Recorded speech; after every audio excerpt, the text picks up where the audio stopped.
Hello, good evening. Welcome to another episode of Brett's Old Time Radio Show. A huge thank you for joining me once again for our regular late night visit to those dusty studio archives of old time radio shows right here at my home in this cozy corner of Lyme Bay, which is right on the southwest of the United Kingdom. I'll tell you where we are if you're confused. I look out the window and literally we've got some big trees in our garden. And then there's like a little road, but the road's closed. And you look out to sea, and it's really lovely. It's really nice. We've got beer to the right of us. We've got seating to the left. We're stuck in the middle with you, basically. I'm Brett. I'm your host for our Nighttime Podcast. And whether you're listening as part of your evening wind down or you're looking for just some company, you and me, or you're just enjoying the magic of old time radio before bed, I am over the moon you're here. And to me, listen, if you ever feel lonely, which we all do at times, I guess, and some people find it difficult to make friends and just to get on with people, but I'm always here for you. Always here. If you want to drop me a line, say hello, I'd love that. I am always here for you. And let me tell you something else as well, which I think is important because loyalty is deeply important to me. I'm here for you. If you need me, always, honestly, I am always ready for action, and I'm your wingman. If you'd like to find out more about me being your wingman and everything to do with the stuff that we do, go and check out dayslikethis.life. It's got links to everything, loads of stuff. There's loads on there. There's loads to see, and you're going to love it. Vicky's added a bunch of new stuff on there. There's some stuff about my love of classic cars, which we've added. Oh, there's loads of stuff on there. Go check it out. You'll really like it. Also, lots of info about the boys and Vicky and Lola, who is... Oh, she was literally sat next to me a minute ago, but she's gone.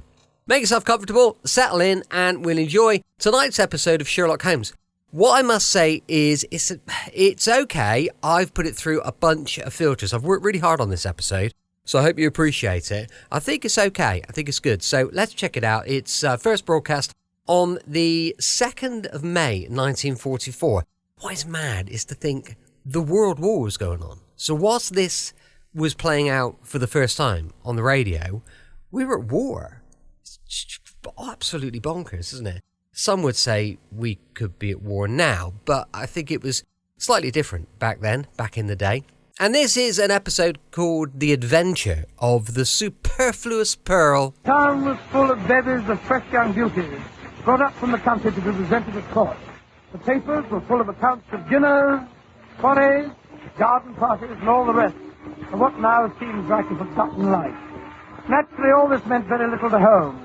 Consequently, I was more than a bit surprised on returning one afternoon to our Baker Street lodgings to find him deep in a veritable snowdrift of illustrated society magazines and papers.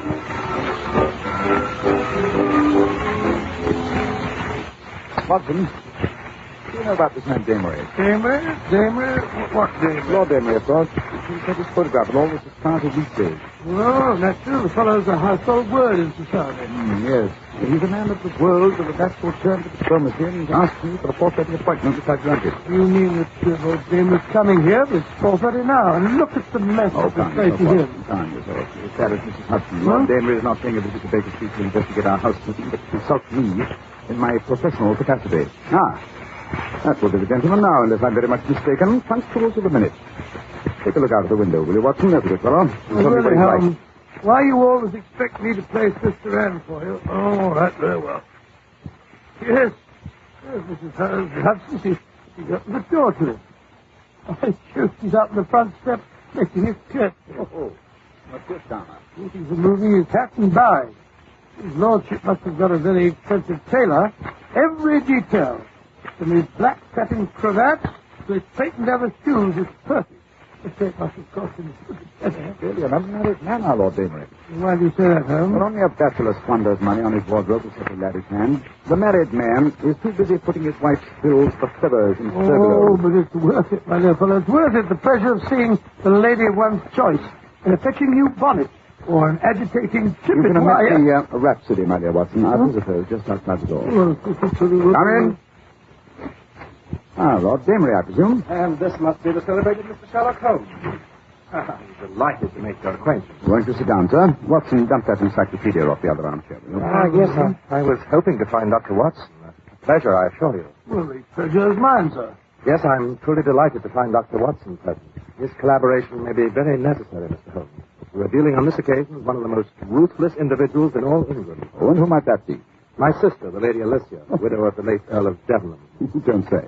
Yes, she has the well-known whim of iron. Anyone who crosses her in any way is in great danger. You mean that she'd go as far as to poison them or life them with that? Ladies in high society, my dear Dr. Watson, have more subtle but nonetheless deadly ways of dealing with their adversaries. And for whom is the Lady Alicia sharpening her knife this time? Well, I suspect it's Miss Kitty Kissam. Kitty Kissam? You mean the delightful Kitty Kissam, the star of the Sweetheart of the Regiment? The same. And how did Lady Alicia's path happen to cross the charming Kitty's? Through my dunce of a nephew, Percy, who also happens to be Alicia's only son.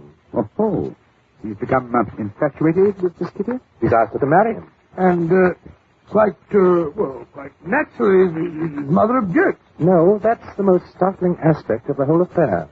As soon as I heard of the engagement, I rushed round, expecting to find Alicia in the midst of hysterics, or at least having taken to her bed surrounded with smelling salts. And such was not the case. No, on the contrary. She was sitting at her desk in the morning room, making out her list for a reception and musicale to be given tomorrow afternoon to honor Miss Kissam.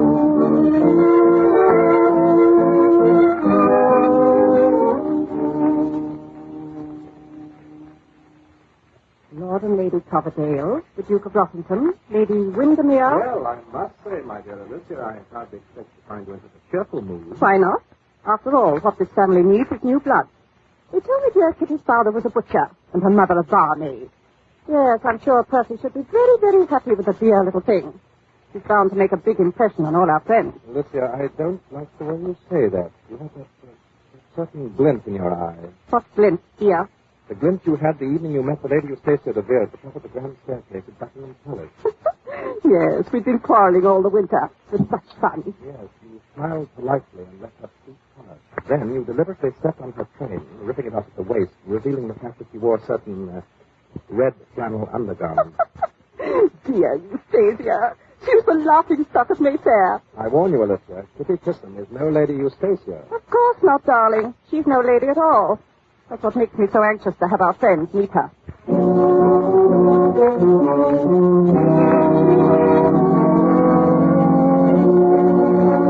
Sounds like a rather ominous situation, Lord Damery. By the way, do I gather that you have the pleasure of Miss Kissam's acquaintance?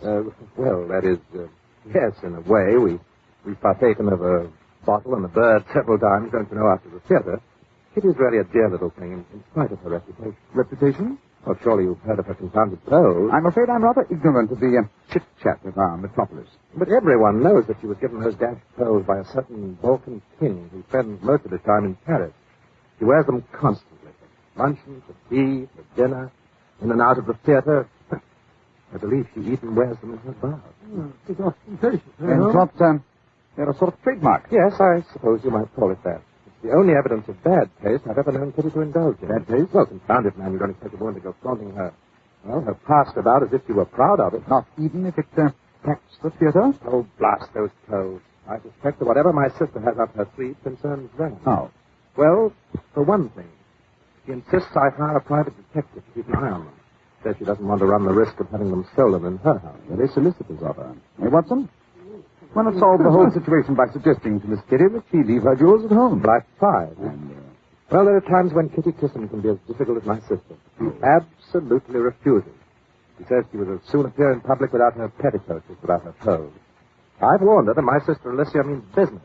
But she says no grande dame is going to get the better of her. Oh, an interesting situation, eh, Watson? It reminds me One of society's leading hostesses in conflict with one of the theater's most popular leading ladies. Well, I've been trying to bet on Miss Kitty.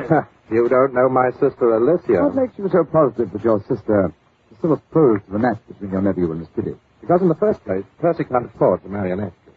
He has no money and is quite incapable of earning a living. My sister had a match practically arranged between him and Lord Beaverbottom's oldest daughter. He's the millionaire. And in the second place, Kitty must be a good 10 years older than the boy. Well, she doesn't look like it. No, she's an actress. In short, you don't approve of the match, but you'd hate to see your sister put one over on Miss Kitty Kissam. Yes, that's the situation in a nutshell. I beg of you, Mr. Holmes, come and keep an eye on things. Ostensibly, you'll be there to guard these silly pearls, but in reality, I want you to, well, prevent any unpleasantness that might harm Miss Kissam's professional popularity. After all, she's a dashed fine actress, you know. Yes, and an equally delightful supper partner, eh?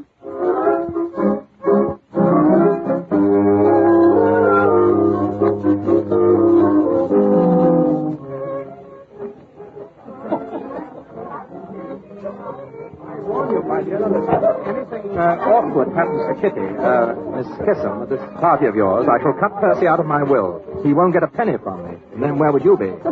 My dear James, calm yourself. Anyone might think that it was you who'd become engaged to Miss Chisholm instead of Percy. Besides, if Percy has to wait till you pop off, my dear, before he inherits the family wealth, I'll be dead and gone. You're too disgustingly young and healthy. It's no good trying to butter me up, Alicia. And I wish to remind you that it's not the family wealth Percy will inherit. It's my money, my own. I made it myself, and I shall leave it to whom I please. Of course you will, James. But we Damerys are famous for sticking together, aren't we, sweet? Oh, look. Who's the lean, rapacious, and very distinguished man who just entered? Sherlock Holmes and Dr. Watson. Oh, these are the gentlemen I've asked to guard Miss Kissam's pearls. And I warn you, Alicia, Sherlock Holmes has the best brain in England, so no monkey tricks. Don't be vulgar, James, my pet. Ah, they see you. Coming over. I'm all of a flutter. Ah, Mr. Holmes, it's so good of you to be so prompt. The guest of honor is due at any moment. Good evening, Lord Dameron.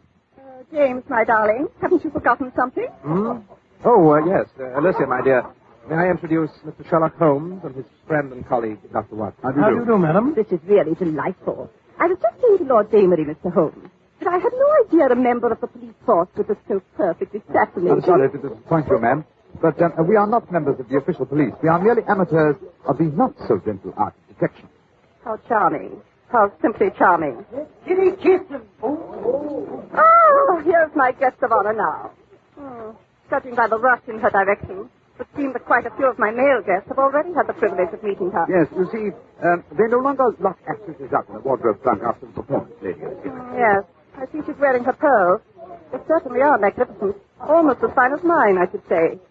You don't suppose she insists on wearing them so consistently because her neck is too skinny? No one could ever suspect you of that man. Touche, Alicia. He had you there. Don't be unpleasant, James. Come along, Mr. Holmes. You too, Dr. Wilson. Watson. Oh, of course, to be sure. After all, if you're to stand guard over Miss Kissam's pearls, it's high time you made her acquaintance. Are you sure you wouldn't rather we kept an eye on yours? I imagine they must be quite as valuable. Yes, the Damery pearls are handsome. It's a good thing James was never married, or his wife would be wearing them. But I fancy they're in no danger. I'm not in the habit of having them stolen, which is more than can be said of actresses nowadays, judging by what I read in the papers. But come, I feel very remiss as a hostess. Not that my guest needs to feel any need of me.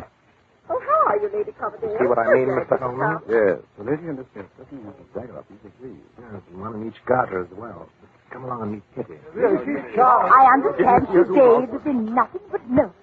Absolute milk. Oh, there you are, my dear Kitty. Looking younger every day. That's because I'm happy. You must try it sometime. I want you to meet two friends that Lord Damery has invited. They're here to see that nobody steals your pearls. I'd die if anything should happen to them while you were at a party of mine. Oh, they've never been threatened before, Lady Elizabeth. Are your parties more dangerous than the others I go to? Oh, now, Kitty, easy does it. May I introduce my friends, Mr. Sherlock Holmes and Dr. Watson? Oh, no, this is wonderful. I've read all of Dr. Watson's famous accounts of your wonderful adventures. Oh, thank you so much. Your sensationalism, my dear Miss Kissam. I don't believe it for a moment. Such wonderful, dramatic material. Have you ever thought of writing them into a play, Dr. Well, Watson? that's already been done most successfully with a great American actor, Mr. William Gillette, who plays the leading role himself. And does a far more creditable job of it, no doubt, than I could myself. Oh, I never believe that either. Yes. Have you ever thought of playing the board, Mr. Holmes? There's a certain, shall we say, voltage about you. You would make a very exciting performance. No. Don't you try and persuade him to change his métier, Miss Kitty. I'll never be able to follow him onto the stage. Well, my dear, this would never do. Hello, Percy. We can't allow these two people to monopolize you, Kitty, my sweet. You must meet some of our other friends. All in good time, Percy. First, give your fiancée a chance to catch her breath. Kitty, my dear, you must have a glass of champagne to brace you for the ordeal of meeting all these people. Percy, tell Paddlefoot to bring that tray over here. Oh, Very well, dear. I'm sure Mr. Holmes and Dr. Watson could do with a spot. There's a bar in the anteroom here if you'll just step in for a moment. James, my dear, aren't you forgetting what these gentlemen are here for? We can't leave Kitty unprotected. Ah, here's Paddlefoot. Allow me, Kitty, my sweet. Oh, thank you, Lady Elizabeth. And a glass for you, Mr. Holmes, and one for... Oh, how clumsy of me. Get a towel, run, Percy. James, change your handkerchief. Oh, I soaked Miss Kissam's beautiful sleeve. Oh, dear. Look out for the glasses. Get them swept up, Paddlefoot, quick. Easier, easy. You're not hurt, are you, Kitty? The tray went right past your shoulder. Oh, no, I'm quite all right. Oh, but your sleeve, your beautiful sleeve, it's soaked. Oh, it doesn't matter, really. Here's the towel, my dear. Just let me pat it dry. Good heavens. What is it? Your pearls. They're missing. Someone has stolen Miss Kiss's pearls. There. Now, control yourself, Alicia. They must have come loose in the excitement. No, they were stolen. I knew they would be. Yes. I rather suspected the same thing myself, Lady Alicia. Of course, they must be found. We must search everybody. Oh, no, please. Oh, this is awful. It's so embarrassing for everyone. Alicia, have you gone out of your mind? Your sister's quite right, Lord Amory. We must search everybody. It's the only way to recover the pearls, and you and your nephew and the Lady Alicia will be the first to be searched. But that's preposterous. Yes, I know it is, but you can hardly expect your guests to submit to the indignity of a search if you don't set them an example. So, shall we adjourn to the anteroom, Lady Alicia?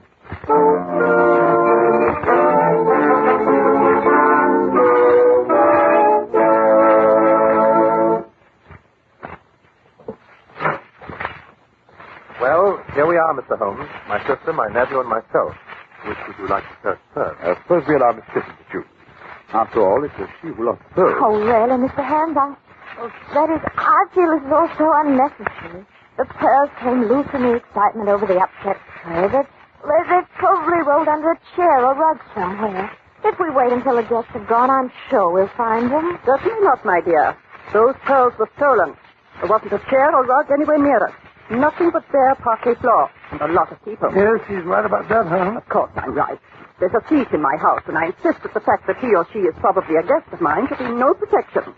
After all, that necklace was given you by a certain royal personage. It's practically a historical relic. Yes, I know, but really, I'd much rather not have any fuss or commotion. Nonsense, my dear. We must find the culprit.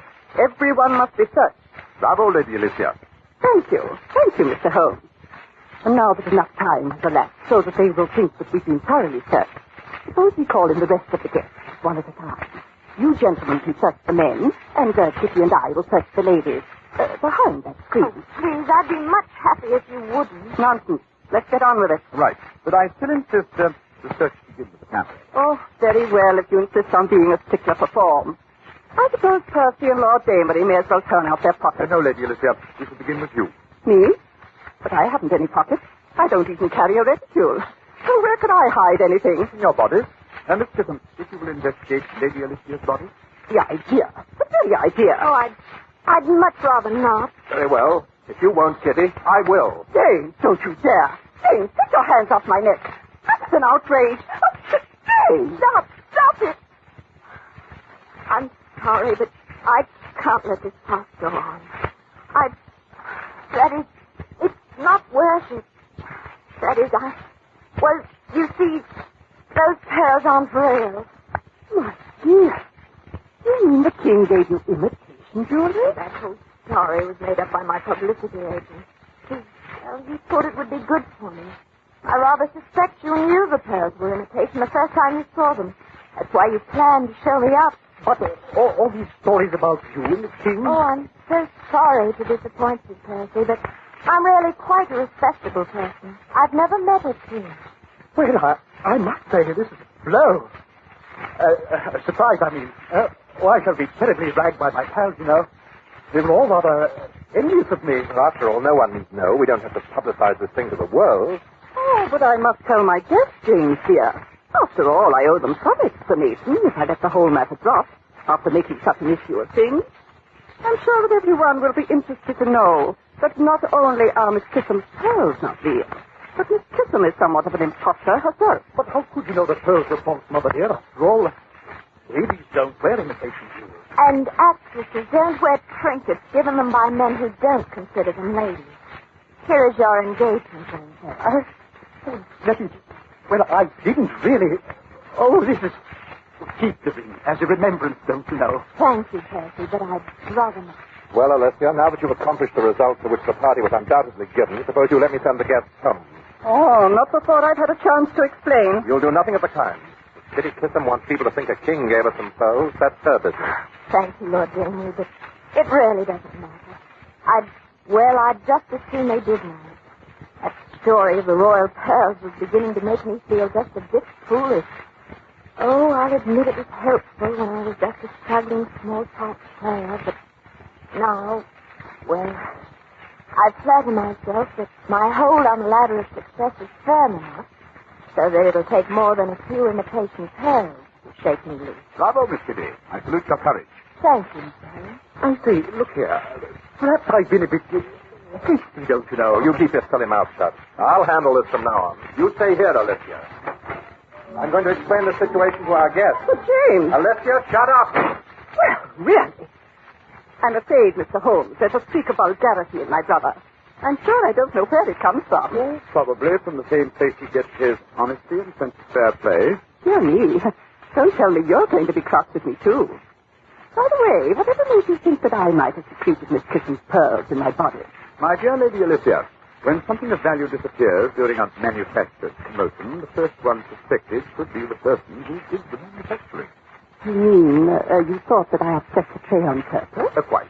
But come, let us join the others, shall we? I think we've given Lord Damery ample time to make his explanation. Miss Kissam, if you will do me the honor. Watson, you may escort the Lady Alicia. Thank you. Thank you very much indeed.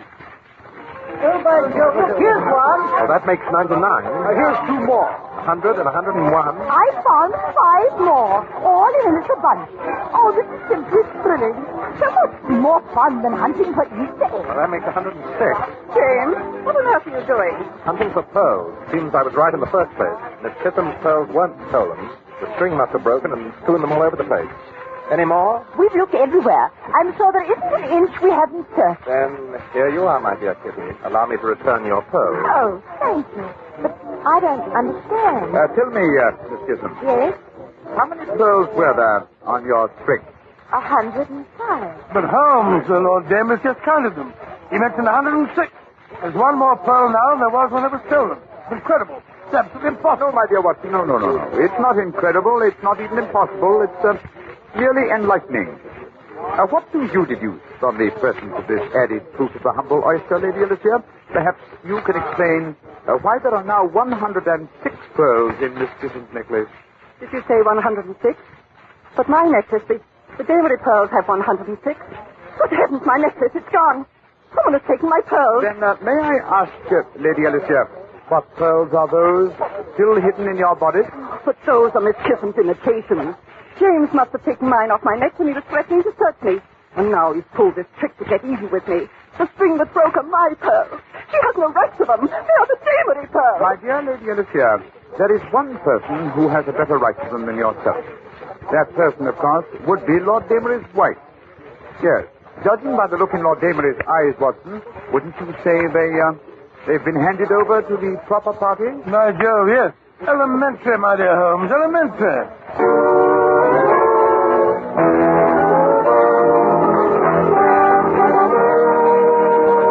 Welcome back. I hope you enjoyed our latest adventure with Sherlock Holmes. Don't forget, we'll be back with The Dangerous Assignment going live at 5 p.m. UK time tomorrow.